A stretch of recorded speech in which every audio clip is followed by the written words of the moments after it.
Hello everyone, good morning. कैसे हैं आप सब? Welcome back wifi study with Nandini. Discuss करेंगे 13 मार्च के करंट अफेयर और लास्ट में 11 मार्च को हमने जो कुछ पढ़ा उसका रिवीजन भी करेंगे। साथ में टेलीग्राम के लिंक पर इंग्लिश और हिंदी दोनों लैंग्वेजेस में हमारा कंटेंट है, तो आप पढ़ सकते हैं, देख सकते हैं, नोट्स भी बना सकते हैं। फर्स्ट क्वेश्चन के ऊपर देखते हैं क्या है।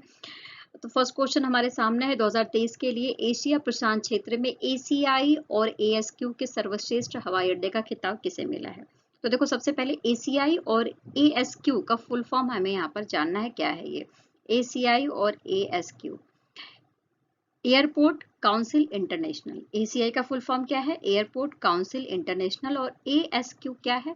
तो एयरपोर्ट सिक्योरिटी क्वालिटी। ओके, तो यानी कि एयरपोर्ट काउंसिल इंटरनेशनल के द्वारा जो हमारा दिल्ली जो हमारा इंदिरा गांधी एयरपोर्ट है, दिल्ली का जो एयरपोर्ट है इंटरनेशनल, उसको सर्वश्रेष्ठ हवाई अड्डे का अवार्ड दिया गया है, खिताब दिया गया है। क्लियर, ये बात समझ में आ गई। और 2023 में भी इस हवाई अड्डे को खिताब दिया गया था।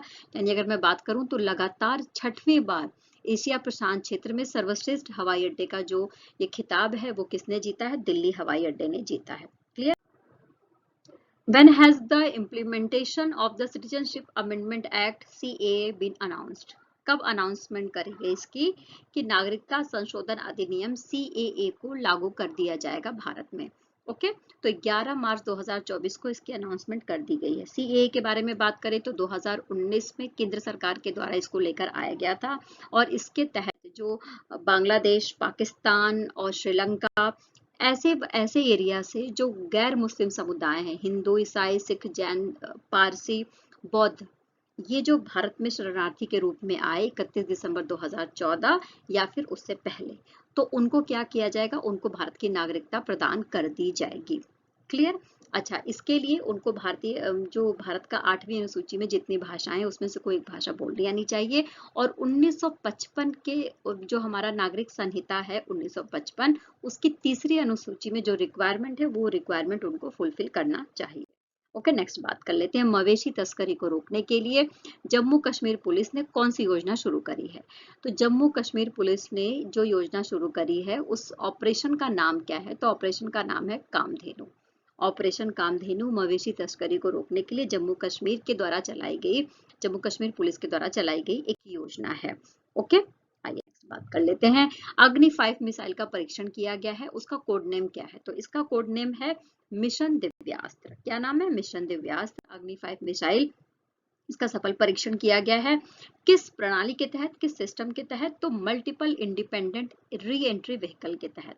और इसकी विशेषता क्या है? तो देखो, 5000 किलोमीटर तक की इसकी रेंज है।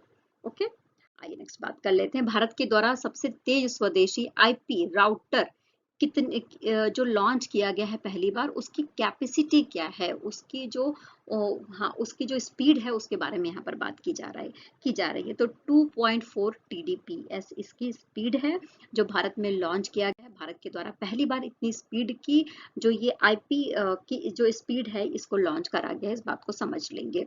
2.4 TBPS यानी कि प्रति सेकंड टेराबाइट। ओके, अच्छा, इसको लॉन्च किसने किया? तो हमारे देश के जो इलेक्ट्रॉनिक मिनिस्टर हैं, जो केंद्रीय संचार और रेलवे मिनिस्टर हैं, अश्विनी वैष्णव जी, उनके द्वारा इसको लॉन्च किया गया है। और इसके माध्यम से जो कम्युनिकेशन है वो और भी ज्यादा स्ट्रांग होने वाला है भारत में।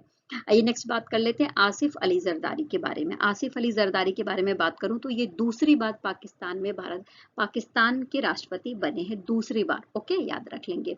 ये सैन्य जो सैन्य है उससे संबंधित नहीं है, दूसरी बार बने हैं, सेना से संबंधित नहीं है। और साथ में मैं आपको बता दूं कि जो बेनजीर भुट्टो जी थी, वहां के प्रधानमंत्री थी, है ना, उनके ये हस्बैंड है। और 14वें राष्ट्रपति के रूप में, पाकिस्तान के राष्ट्रपति के रूप में इन्होंने क्या करा है? शपथ ले लिया है। आसिफ अली जरदारी ने, इनका नाम याद रख लेंगे। Okay, clear. 2008 से 2023 तक पाकिस्तान के राष्ट्रपति ये रही हैं। ओके, नेक्स्ट बात कर लेते हैं। केंद्रीय सतर्कता आयोग के सतर्कता आयुक्त यानी कि vigilance commissioner of the central vigilance commission कौन नियुक्त हुआ है? इनका नाम पूछा जा रहा है, तो एस राजीव का नाम याद रख लेंगे। आइए नेक्स्ट बात कर लेते हैं। राष्ट्रीय अनुसूचित जाति आयोग के अध्यक्ष के रूप में किसे नियुक्त किया गया है? यानी कि national commission of scheduled caste किसे अपॉइंट किया गया है? तो ये है किशोर मकवाना। स्क्रीन पर जिसे आप देख रहे हैं ये है किशोर मकवाना और ये राष्ट्रीय अनुसूचित जाति आयोग के अध्यक्ष के रूप में काम करेंगे। इन्होंने 33 से अधिक पुस्तकें भी लिखी हैं शिवाजी के ऊपर, भीमराव अंबेडकर के ऊपर। ओके, नेक्स्ट बात करेंगे तमिलनाडु ने योजनाओं की समीक्षा और लोगों को सुविधा देने के लिए कौन सी योजना स्टार्ट करी गई है? बेसिकली ये योजना इसलिए लेकर आई गई है कि जो भी तमिलनाडु में योजनाएं चल रही हैं वो जनता तक पहुंच पा रही हैं या नहीं पहुंच पा रही हैं। बेसिकली जो योजनाएं चल रही हैं उनका बेनिफिट जनता को मिल रहा है या कोई परेशानी है, किस तरीके की समस्या है, इसको जानने के लिए ये योजना स्टार्ट करी गई है। इस योजना का नाम क्या है? तो इस योजना का नाम है निंगल नालामा। क्या नाम है? निंगल नालामा। तो याद रख लेना है। और इसको अगर हिंदी में ट्रांसलेट करें तो इसकी मीनिंग क्या निकल कर आती है? तो मीनिंग निकल कर आती है क्या आप ठीक हैं? क्या आप ठीक है? और इसके तहत जो भी योजनाएं स्टार्ट करी गई हैं तमिलनाडु में उस उसको और अच्छे से जनता तक पहुंचाने की कोशिश करी जाएगी। आइए नेक्स्ट बात कर लेते हैं आदित्य बिरला कैपिटल के बारे में। तो आदित्य बिरला कैपिटल में किस कंपनी का विलय किया जाएगा? तो आदित्य बिरला फाइनेंस अब आदित्य बिरला कैपिटल में मर्ज हो जाएगी। ओके, जो भी इसकी रिक्वायरमेंट्स हैं वो फुलफिल कर ली गई है। आइए अब रिवीजन कर लेते हैं जो कुछ हमने 11th और 12th मार्च को पढ़ा है उसका फटाफट। तो सबसे पहले बात कर लेते हैं आत्मनिर्भर एआई, यानी कि जो जैसा कि मैंने बात करा था कि आर्टिफिशियल इंटेलिजेंस के क्षेत्र में भारत की जो स्कीम है उसके तहत भारत कितने जीपीयू सुपर कंप्यूटर का निर्माण करेगा? तो इसकी संख्या है 10,000 सुपर कंप्यूटर का निर्माण किया जाएगा और 2.4 बिलियन करोड़ का जो इन्वेस्टमेंट है वो भी भारत की तरफ से किया जाएगा। ओके, दुनिया के पहले 700 टेस्ट विकेट लेने वाले तेज गेंदबाज कौन बन गए? पहले तेज गेंदबाज है, 700 टेस्ट विकेट ले लिया इन्होंने। इंग्लैंड से बिलोंग करते हैं। भारत और इंग्लैंड के बीच में हिमाचल प्रदेश के धर्मशाला में जब ये मैच खेला जा रहा था, टेस्ट सीरीज खेली जा रही थी, तो उसके दौरान ही इन्होंने रिकॉर्ड बनाया है। इनका नाम है जेम्स एंडरसन। ओके, आइए मिस वर्ल्ड 2024 की विजेता कौन बनी है? मिस वर्ल्ड 2024 का जो समारोह था उसका आयोजन मुंबई में किया गया था। ओके, याद रख लेंगे इस बात को। तो चेक गणराज्य से संबंधित है, इनका नाम है क्रिस्टीना पिस्चुकोवा। क्लियर। नेक्स्ट बात करेंगे हम पैरा ओलंपिक समिति के नए अध्यक्ष के रूप में जिनकी नियुक्ति करी गई है इनका नाम है देवेंद्र झाझड़िया। पद्मश्री से भी ये सम्मानित किए गए हैं, अर्जुन पुरस्कार से भी सम्मानित किए गए हैं। वैश्विक स्तर पर भारत मोबाइल फोन उत्पादन में किस स्थान पर है? तो जरूर याद रख लेना, इंपॉर्टेंट क्वेश्चन है। दूसरे स्थान पर भारत आ गया है मोबाइल के प्रोडक्शन में। नेक्स्ट बात करेंगे अरुणाचल प्रदेश के 27वें जिले के रूप में किसका गठन किया गया है? तो बिचोम नाम याद रख लेंगे। 27वें जिले के रूप में इसकी स्थापना कर दी गई है, इसका गठन कर दिया गया है। अरुणाचल प्रदेश के मुख्यमंत्री कौन है? तो पेमा खांडू जी हैं, जैसा कि हमने पढ़ा भी था। प्रधानमंत्री ने सेला टनल का उद्घाटन किस राज्य में किया है? देखो इसकी नींव डाल दी गई थी 2019 में और ये बनकर तैयार हो गया है 2024 में, इसका उद्घाटन कर दिया गया है अरुणाचल प्रदेश के ईटानगर में प्रधानमंत्री नरेंद्र मोदी जी के द्वारा। और किसने करा है? तो बीआरओ ने करा है। बीआरओ यानी कि जो हमारा बॉर्डर रोड ऑर्गेनाइजेशन है उसके द्वारा इसको बनाया गया है लगभग 3000 फीट की ऊंचाई पर। भारत और नेपाल के बीच सीमा पार यूपीआई लेन देन के लिए समझौता करा गया है। किसके साथ समझौता करा गया है पूछा जा रहा है? तो फोन पे के साथ ये समझौता किया है भारत और नेपाल ने। प्रधानमंत्री ने आध्यात्मिक अनुभव परियोजना का उद्घाटन किया और इस योजना के तहत अमरकंटक, साथ में ही नर्मदा नदी के आसपास का एरिया, चित्रकूट के आसपास का एरिया और जो गंगा नदी से संबंधित घाट है उनके लिए प्रधानमंत्री योजनाएं लेकर आए। वहाँ यानी कि वहाँ की साफ सफाई को लेकर, वहाँ की स्वच्छता को लेकर, इसके अलावा लोगों को जो लोग हैं उनको ज्यादा से ज्यादा सुविधाएं देने के लिए आध्यात्मिक अनुभव परियोजना का उद्घाटन किया गया। कहाँ से? प्रधानमंत्री के द्वारा, तो चित्रकूट से इसका उद्घाटन किया गया है। असम में किस स्थान पर प्रधानमंत्री ने लाचित बोरफुकन की 125 फीट ऊंची प्रतिमा का अनावरण किया? ये जो 125 फीट ऊंची प्रतिमा है ये कांस्य प्रतिमा है, इस बात को ध्यान में रख लेंगे। और लाचित बोरफुकन कौन थे उनके बारे में अगर मैं बात करूं तो सबसे पहले हम जब आसाम का नाम सुनते हैं तो अहोम साम्राज्य की जो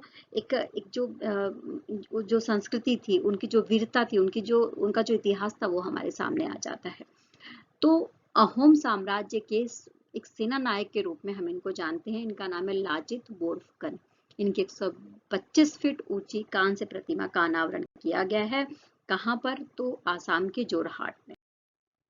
उत्तर भारत का पहला सरकारी होम्योपैथिक कॉलेज बनाया जाएगा और इसकी स्थापना की जाएगी कहाँ पर, तो जम्मू कश्मीर के कठुआ डिस्ट्रिक्ट में करा जाएगा। और इसके लिए पृथ्वी और जो विज्ञान प्रौद्योगिकी मंत्री हैं उनका नाम क्या है, जितेंद्र सिंह, इनके द्वारा इसकी स्थापना करी गई है। क्लियर। आइए नेक्स्ट बात कर लेते हैं, किस देश के खिलाड़ियों ने BWF यानी कि बैडमिंटन से संबंधित जो फ्रेंच ओपन पुरुष युगल खिताब है, फ्रेंच ओपन मेंस डबल्स का टाइटल है, वो जीत लिया है। तो भारत से संबंधित है, भारत के दो बैडमिंटन खिलाड़ी सत्य साई राजा और साथ में ही जो चिराग रेड्डी, इनका नाम याद रख लेंगे, शेट्टी, चिराग शेट्टी है शायद, हाँ, तो इनके द्वारा ही क्या किया गया है, जो हमारा French open men's doubles title है ये जीत लिया गया है। क्लियर। नेक्स्ट बात कर लेते हैं, माजुली मास्क निर्माण और पांडुलिपि पेंटिंग, इन दोनों को जीआई टैग दिया गया है। ये दोनों आसाम से संबंधित है। माजुली के बारे में बात करूं तो दुनिया का सबसे बड़ा नदी द्वीप है माजुली। वहां पर 16वीं शताब्दी से ही माजुली मास्क बनाया जाता है और इस मास्क के तहत देवताओं के जो असुर थे उनके, पशु पक्षियों के जो चेहरा है उसको एक आकार दिया जाता था। ठीक है। और साथ में पांडुलिपि पेंटिंग करी जाती थी। पांडुलिपि की पेंटिंग आप देख सकते हैं कि वहां पर जो स्याही है, नीले रंग की स्याही, उससे करी जाती थी आसाम में। तो इन दोनों को क्या करा गया है, जीआई टैग दे दिया गया है। इस सेशन में इतना ही, फिर कल मिलेंगे, तब तक के लिए टेक केयर, बाय बाय। खूब खुश रहना है, मेहनत करते रहना है और जीवन में आगे बढ़ते रहना है और मेरा साथ भी देते रहना है। Bye bye, take care.